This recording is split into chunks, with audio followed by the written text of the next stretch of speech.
Greetings, ladies and gentlemen. It's Rock and Roll Spot coming at you with my review of Bad Times at the El Royale. Anyway, so first off, movie is about seven strangers who more or less are not what they seem, arriving at the El Royale leading to a rather fateful night. The short version of my thoughts on it, I thought it was an excellent mystery thriller with an equally good ensemble cast. Speaking of the cast, we've got Jeff Bridges as Father Daniel Flynn, a priest, or at least he claims to be one, suffering from Alzheimer's and also, like I said, claiming to be from Indiana, staying in room 4. Cynthia Erivo as Darlene Sweet. Excuse me. Got some schmutz on my finger. Formerly a backup singer on her way to a gig, a lead singing gig in Reno, staying in room 5. Dakota Johnson as Emily Summerspring, a young woman from Alabama who was abused by her father and is very protective of her sister, staying in room 7. John Hamm as Laramie Seymour Sullivan, a loud and obnoxious vacuum cleaner salesman, or at least so he claims, has previously stayed at the El Royale, staying in room 1, which is the honeymoon suite, even though he is not on his honeymoon. Chris Hemsworth as Billy Lee, a cult leader reminiscent of Charles Manson with a very slight dash of Jim Jones, involved with Ruth, Emily's sister. Kaylee Spaney as Ruth Summerspring, Emily's younger sister, a member of Billy Lee's cult, obviously. Lewis Pullman as Miles Miller, seemingly the only employee at the hotel. Covers the front desk, the bar, and housekeeping, as well as the surveillance of guests at management's discretion.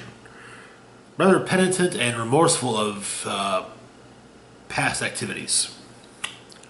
Also featured are Nick Offerman and Shea Wiggum, though both are featured in very small roles. And to be perfect, it's more or less, it's cool. I think it's cool that they're in the movie, but their roles are not that big. So, spoiler-free breakdown. Movie begins with a man arrives at the El Royale and hides a suitcase under the floorboards in his room. 10 years later, Father Flynn, Daniel Sweet, Laramie Seymour Sullivan, and Emily Summerspring all show up at the El Royale for various reasons before Miles Miller, the hotel's seemingly only employee, checks them in, each to a specific room. Now this is when, at this point, it basically splits up. I actually kind of felt like this part was rather reminiscent of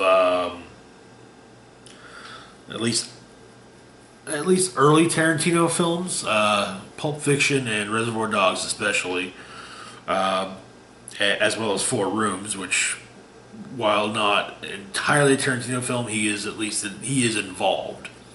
But each one, you have a story connected to each of the guests. So we'll start with room 1. Laramie Seymour Sullivan arrives in his room, unpacks, calls his wife and daughter, and eventually discovers the corridor behind the rooms and sees, amongst other things, Father Flynn pulling up the floorboards in his room and Darlene singing. His true nature is revealed when he calls his employer and is told not to interfere with any wrongdoings happening at the hotel that are not related to his assignment. Room 5. This begins with Darlene singing backup. We get a flashback to her singing a backup recording session before returning to her singing. Before it goes back to her singing at the El Royale. Father Flynn comes by, and initially she figures, I was too loud. I'm so sorry.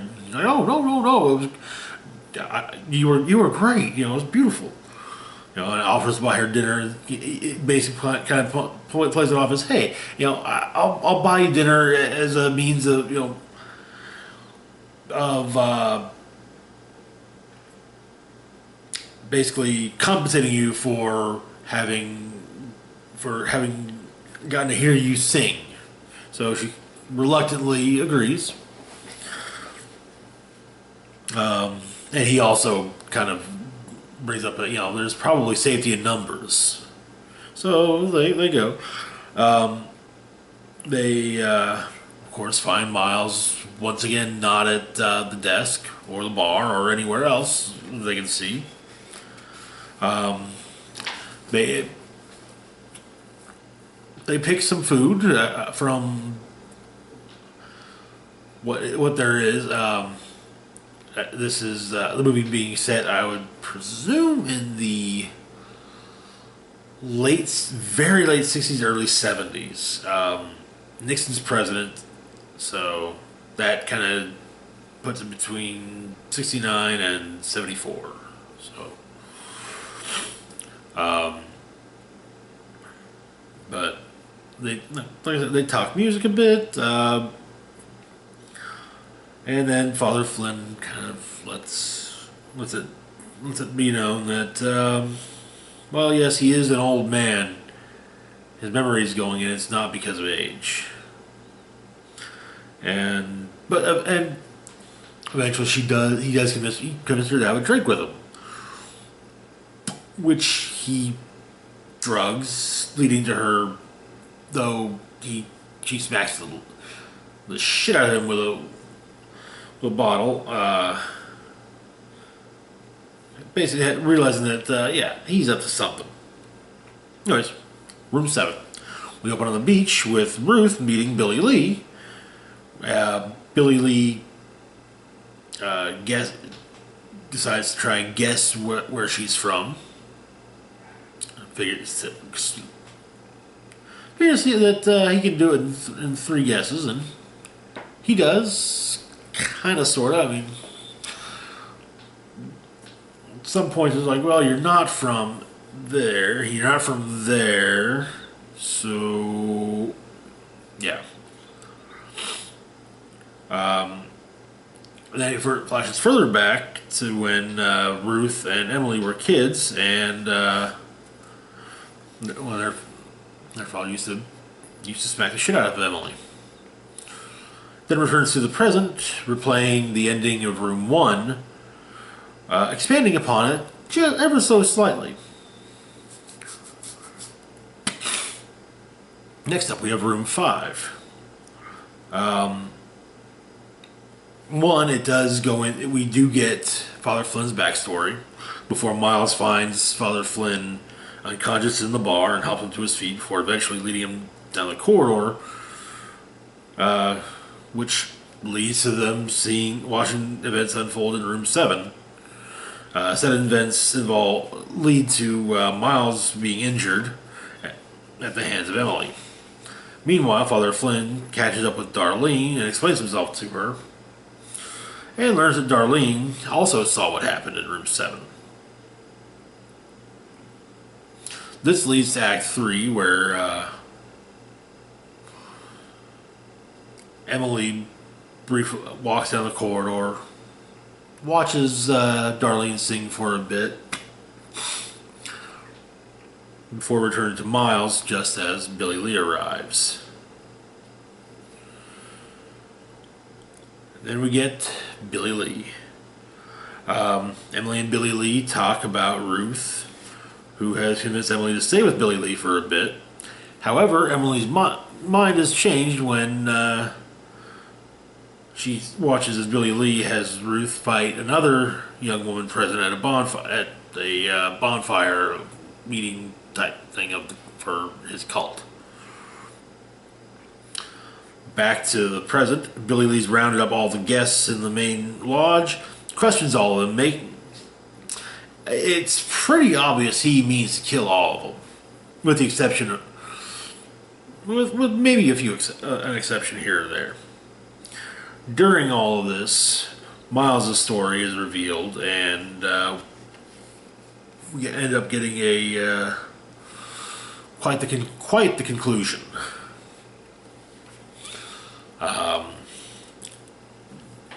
Really don't want to say too much, and I hate to spoil it for potential viewers.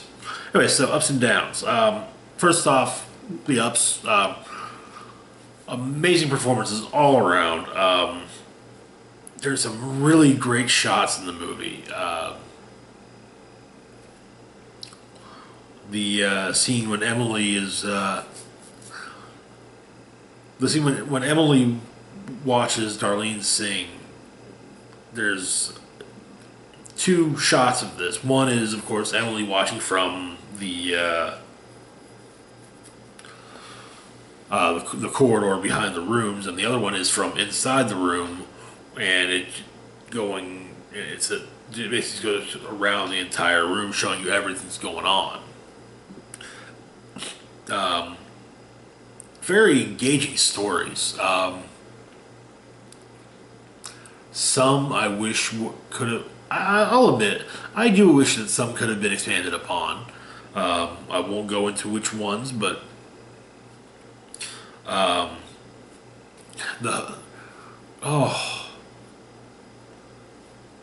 hotel itself looks amazing, even though it's supposed to come off as being somewhat dilapidated. It does, but it still looks just so good. I definitely would love to see more tales of from the El Royale's past. Maybe see some of the things that happened in those rooms that maybe got filmed or at least viewed.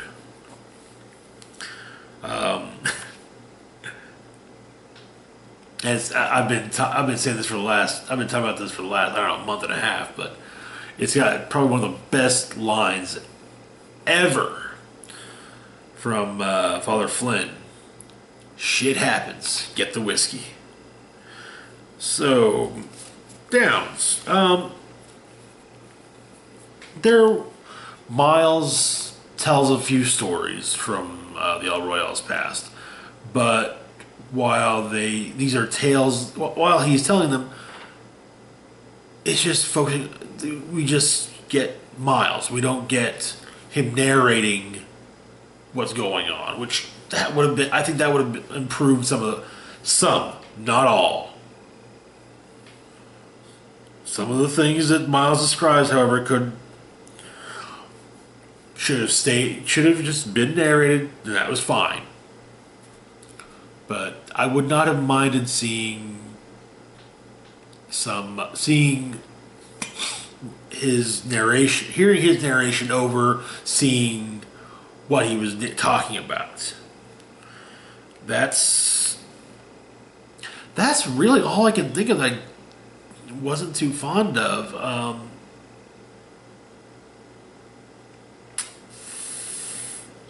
Yeah, it's a really damn good movie. Anyway, so like I just said, it's a damn good film. Definitely worth checking out, especially if you like ensemble mystery thrillers. If you're a fan of early Quentin Tarantino, and even then, you can tell that there was some inspiration from, like I said, Pulp Fiction and Reservoir Dogs, but it's the kind of thing where, yeah, Goddard was inspired. You can tell Goddard was inspired, but he's like, okay, I like this, but I'm still going to do my own thing. And it works. It works really well, and it's such a good movie. I highly recommend that. I highly recommend anyone go see this.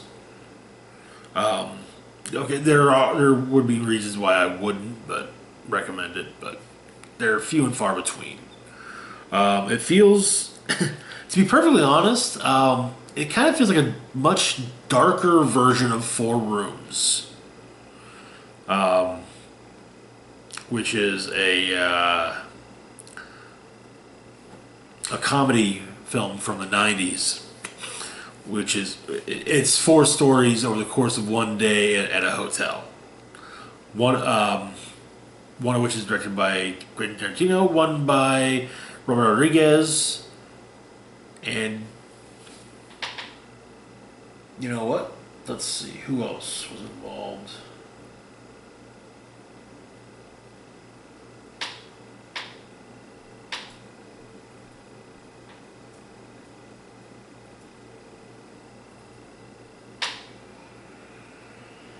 Who else? What other directors were there? Allison Anders and Alexander Rockwell. But it has a linking character in the form of Tim Roth as the bellboy Ted. Though, to be perfectly honest, I'm fairly certain most people who might be watching this video have seen Four Rooms and probably have seen it a time or two, actually. Anyway, so rating. This is a first, and I'm not go. This is not something I'm going to give out. You know, just give out like candy. But I honestly feel like this movie deserves my first 5 out of 5. I was blown away just by how good it was, and if it was feasible, I'd totally go see it again sometime.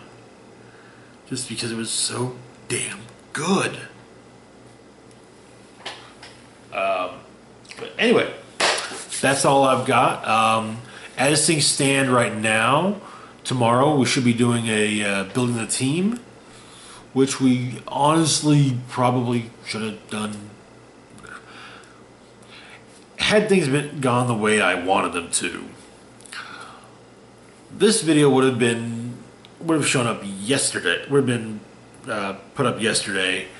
Yesterday's video would have been put up Thursday, with the Halloween Resurrection video put up Friday. And we'd be doing the building the team video today and taking tomorrow off. But I got lazy on my days off. Sorry. But anyway, as always, feel free to like, share, and subscribe. Hit the bell icon to be notified of when I put up new content. Links to my Facebook, Twitter, and Patreon are in the description box down below. This is Rock and Roll Spock signing off, saying live long and rock hard.